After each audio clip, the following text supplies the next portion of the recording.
अभी लेटे लेटे विचार कर रहा था मैं, फिर लगा चलो स्टूडेंट्स के साथ, युवाओं के साथ थोड़ी सी बातचीत की जाए। लेटे लेटे विचार कर रहा था कि देश चल किस तरफ रहा है। जिस टाइम पर जो देश के नामी गिरामी क्रिकेटर हैं, जिसको युवा सर आंखों पर बिठा करके रखते हैं, इतना प्यार देते हैं, और वे ऐड करके करोड़ों अरबों रुपए कमा करके सेलिब्रिटी बने हुए हैं, वे लोग क्या सिखा रहे हैं लोगों को? खेलोगे नहीं तो जीतोगे कैसे? अभी ऐप डाउनलोड करो, अभी टीम बनाओ, अभी काम करो, और खेलोगे नहीं तो जीतोगे कैसे? ऐप डाउनलोड करके मोबाइल के ऊपर, और आपको क्या करना है? टीम बना करके जुए में पैसे लगाने, जुआ खेलोगे, हारोगे, जीतोगे, क्या होगा क्या नहीं होगा। ये क्रिकेटर ये नहीं बताते कि हम लोगों ने बहुत पसीना बहाया है, हम लोगों ने बहुत मेहनत की है, हम लोगों ने पढ़ाई छोड़ करके बाकी काम किए हैं, तब ये क्रिकेटर बने हैं। क्या सिखा रहे हैं युवाओं को? खेलोगे नहीं तो जीतोगे कैसे, और आप जो है फलानी रम्मी 11 टीम बना लो, ये बना लो, वो बना लो। और जो देश के बड़े बड़े फिल्म स्टार हैं, अब हर जगह पर होर्डिंग में दिख जाएगा कि आप विमल पान मसाला खाओ, तंबाकू खाओ, तंबाकू खाने से आपकी सेहत बहुत बढ़िया बनने वाली है। तो ये दो बातें ध्यान रखने लायक है, मुझे ऐसा लगता है सबको ध्यान रखना चाहिए। इस टाइम पर अपने बच्चों को जो है, देखो, दो तीन बातों से ध्यान रखो। जिस टाइम पर सेलिब्रिटीज या तो जुआ खेलने की सलाह दे रहे हैं या तंबाकू खाने की सलाह दे रहे हैं, उस टाइम पर अपने बच्चों को आप क्या करोगे? हर गली में, हर जगह पर अफीम बिक रही है, शराब के ठेके कितने ज्यादा शानदार जो है शोरूम बना करके हर जगह पर हैं, आपके सामने है। अब सरकारी दफ्तरों में भी जो है, हरियाणा सरकार के सरकारी दफ्तरों में भी बार खुलेगा और अधिकारी पी सकते हैं, ड्रिंक कर सकते हैं। अब किस प्रकार से वहां पर जो है ड्रिंक किए हुए अधिकारियों के साथ महिलाएं जाकर के अपना काम करवाएंगी, या आदमी जाएंगे, या महिलाएं कर्मचारी होंगी, वे भी उनके साथ बैठ के जाम से जाम भिड़ाएंगी, या फिर वे जो है ऐसे ही बैठी रहेंगी और कुछ लोग पी करके जो है ऑफिस में बैठेंगे। अब किस प्रकार का जो है ये निर्णय है, मेरी समझ से बाहर है।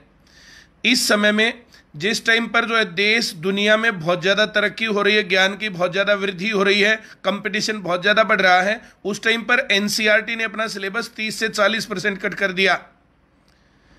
जिस टाइम पर आईआईटी का, नीट का, कंपटीशन का, सरकारी नौकरियों का, आईएएस का लेवल लगातार बढ़ रहा है, उस टाइम पर स्कूल के बच्चों को पढ़ाई से डाउन किया जा रहा है और उनका सिलेबस काटा जा रहा है। तो जब ये हाल है, तब उस टाइम पर लोगों को अपने बच्चों के प्रति, अपने आने वाली पीढ़ी के प्रति ज़्यादा सजग और सचेत हो जाना चाहिए। और सिर्फ जिस प्रकार से परंपरागत शिक्षा चल रही है, जिस प्रकार से स्कूल कॉलेजेस चल रहे हैं, जिस प्रकार से स्कूलों का हाल है, जिस टाइम पर जो हर टाइम पर लोगों के साथ जो बातें चलती रहती हैं, उस टाइम पर सभी लोगों को इतना ध्यान रखना चाहिए, मुझे ऐसा लगता है।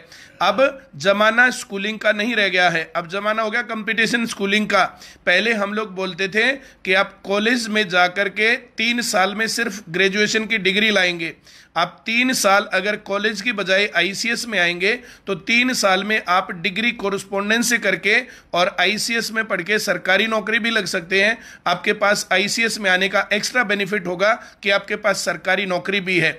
आप 12वीं पास करते ही 3 साल कॉलेज में जाकर के सिर्फ डिग्री के चक्कर में खराब ना करें। और कॉलेज में कितना ज्ञान मिलता है ये सबके सामने है, वेरी सॉरी टू से, पर कितना ज्ञान मिल रहा है और क्या हो रहा है क्या नहीं हो रहा है सबके सामने है। और इसी कारण से कॉलेजेस की हालत खस्ता है।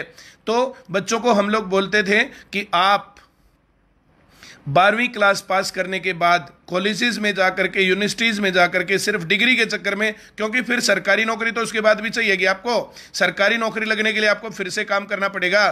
तो आप इस काम को पहले सही समय पर क्यों नहीं करते? अब हम लोगों ने जो है आईसीएस के अंदर 11वीं और 12वीं क्लास भी चालू कर दी है। 11वीं और 12वीं 2 साल अगर सिर्फ स्कूल में जाएगा बच्चा तो डिग्री लेकर के आएगा 12वीं की। आईसीएस में आएगा तो डिग्री तो होगी ही होगी, डिग्री के साथ उसकी सरकारी नौकरी के आसार भी बढ़ जाएंगे। तो सरकारी नौकरी अब 10वीं क्लास पास जो स्टूडेंट्स हैं 11वीं क्लास में, तो स्कूल में जाने की बजाय आईसीएस में जाएं और आईसीएस में आकर के पढ़ाई करें। अब कॉलेजेस और स्कूल में जो पढ़ाई चल रही थी वो परंपरागत शिक्षा, वो पुराने जमाने की बात हो गई है और वो आज के जमाने के साथ उस पढ़ाई के ज्ञान को जोड़ती नहीं, कनेक्ट नहीं करती है। इस कारण से ये बातें हो रही हैं। अब जमाना स्कूलिंग का नहीं है, अब जमाना कंपटीशन स्कूलिंग का है। अब जिसके भी संपर्क में बच्चे हैं 10वीं के, 11वीं के, 12वीं के और कॉलेज के या कॉलेज पास करने के बाद के, आप उन लोगों को वीडियो शेयर करो। घर बैठे बैठे आप क्या करोगे, आपकी सरकारी नौकरी लगने के लिए आपको सरकारी नौकरी की तैयारी करनी पड़ेगी। वो पढ़ाई और ये पढ़ाई दोनों अलग अलग हैं।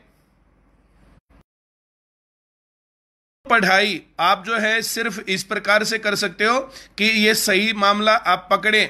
इस टाइम पर देखो बच्चों ने बहुत मेहनत की, हम लोगों ने भी मेहनत की, बहुत बार आवाज उठाई, हरियाणा के हर स्तर पर हम लोगों ने प्रदर्शन किया।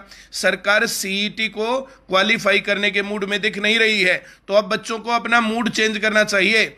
जिन बच्चों के नंबर कम हैं तो ग्रुप डी का जो पेपर होने वाला है, ग्रुप डी के लिए उनको अप्लाई करना चाहिए। अभी दिल्ली पुलिस में वैकेंसी आ रही है, कैलेंडर जारी हो गया है। चंडीगढ़ पुलिस की वैकेंसी तो पब्लिश ही हो गई है, बहुत जल्दी हरियाणा पुलिस की वैकेंसी भी पब्लिश होंगी। सीईटी नेक्स्ट ईयर के लिए जो सी लेवल का है वो भी होने वाला है। तो जो काम आपका बीत गया है, आप लोगों ने बहुत कोशिश की, मेहनत करी, चंडीगढ़ में जाकर के गिरफ्तारी भी दी, अब सारे काम हुए, उसके बावजूद भी सरकार मानने के मूड में नहीं है। तो आप लोगों को भी अपना थोड़ा सा जो है देख लेना चाहिए और फिर जब इलेक्शन का टाइम आए उस टाइम पर ध्यान रखना कि कौन आदमी तुम्हारी बातें मानने के मूड पे है और कौन सुन लेगा। अब तो हाल ये हो गया है, चाहे पक्ष और चाहे विपक्ष हो, 90 के 90 विधायक, 10 के 10 लोकसभा सांसद, 5 के 5 विधानसभा सांसद मुझे तो पिछले 5 साल से हरियाणा के युवाओं के पक्ष में कभी भी ना बोलते दिखे, ना उनके साथ खड़े दिखे। बाकी आप सभी लोग समझदार हैं, इन नेताओं के भरोसे काम होना नहीं है। और जो ये अफसरशाही है अधिकतर लेवल पर जाकर के बच्चों के खिलाफ ही खड़ी है, वरना इन नेताओं को यही तो चलाते हैं, यही तो बताते हैं, यही लोग तो पॉलिसी बनाते हैं। पॉलिसी में गड़बड़ होने के बावजूद भी विद्यार्थियों की नहीं सुनी गई, उल्टा गिरफ्तार कर लिया गया। तो ऐसे समय में सब लोगों को अपनी लायकियत और अपनी काबिलियत बढ़ानी पड़ेगी। सही दिशा में मेहनत तुम्हें जो है कामयाब बनाएगी। तो मेरा काम तो बेटा आप लोगों को समझाना है। जितने भी हमारे उम्र के लोग हैं, वे पेरेंट्स हैं, उनके बच्चों को जो है हम तो समझा सकते हैं। तो आप लोग सिर्फ स्कूलिंग या सिर्फ कॉलेज और सिर्फ डिग्री के भरोसे ना रहें, साथ साथ सरकारी नौकरी की तैयारी करके अपने जीवन को संवारें और सही रास्ता पकड़े। चलिए आज की इस वीडियो में इतना ही। मैं फिर से मिलूंगा आप लोगों के साथ, फिर से मैं बात करूंगा। कल भी मैं एक वीडियो बनाऊंगा और कि शिक्षा और समाज सेवा कैसे एक दूसरे से कनेक्टेड है। चलिए मैं उस पर बात करता हूं आप लोगों के साथ। बहुत बहुत धन्यवाद। इस वीडियो को जो भी लोग 10वीं 11वीं 12वीं में पढ़ रहे हैं, जो भी लोग कॉलेज में जा रहे हैं, आप उन तक इसको शेयर करेंगे तो हो सकता है ये वीडियो उनको एक रास्ता दे दे। बहुत बहुत धन्यवाद सभी लोगों का।